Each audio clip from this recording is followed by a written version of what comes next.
வாங்க சாத்தான்குளம் வழக்கின் தீர்ப்பு பத்தி விரிவா பார்க்கலாம். இது காவல்துறையில ஒரு பெரிய மாற்றத்துக்கான தொடக்கம்.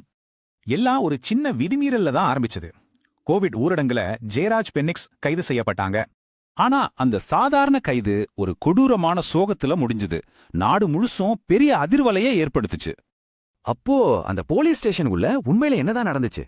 கோர்ட் என்ன சொல்லுதுன்னு பாப்போம். இந்த வழக்கின் தீவிரத்தை நீதிபதியோட இந்த வார்த்தைகளே நமக்கு தெளிவா சொல்லுது. விசாரணை முடிவுல ஜெயராஜ் பென்னிக்ஸ கொலை செஞ்சதா 9 போலீஸ் அதிகாரிகள் குற்றவாளிகள்னு தீர்ப்பாச்சு. அவங்க குற்றம் செஞ்சது மட்டும் இல்ல, அதை மறைக்க ரொம்ப தீவிரமா முயற்சி பண்ணியிருக்காங்கன்னு கோர்ட் கண்டுபிடிச்சது. சரி, அவங்க செஞ்ச குற்றத்தை மறைக்க ஆதாரங்களை எப்படியெல்லாம் அழிச்சாங்கன்னு பார்க்கலாம். முதல்ல முக்கியமான வீடியோ ஆதாரமான சிசிடிவி பதிவுகள் தானா டிலீட் ஆகிற மாதிரி செட் பண்ணியிருக்காங்க.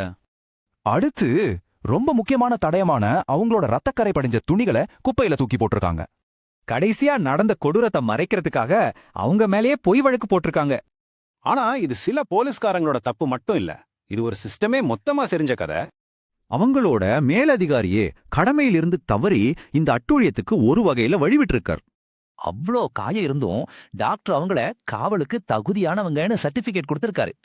ஜெயில கூட அவங்களுக்கு சரியான நேரத்துக்கு ட்ரீட்மெண்ட் கிடைக்கல, அதனாலதான் அவங்க உயிர் போச்சு. அதனாலதான் இந்த தீர்ப்பு வெறும் தண்டனை இல்ல, இது சிஸ்டத்தை மாத்துறதுக்கான ஒரு முக்கியமான ஆணை. இனிமேல் காவல் மரணங்களுக்கு சுதந்திரமான விசாரணை, அதிகாரிகளுக்கு பொறுப்புடைமை மாதிரி நிறைய மாற்றங்களை கோர்ட்டு சொல்லியிருக்கு. அப்போ நம்ம உரிமைகளை பாதுகாக்க நாம என்னவெல்லாம் தெரிஞ்சு வச்சுக்கணும்? போலீஸ் சித்திரவதைய நேரா மாஜிஸ்ட்ரேட் கிட்ட சொல்லலாம், முறையான மெடிக்கல் செக்அப் கேட்கலாம். இதெல்லாம் உங்க உரிமை.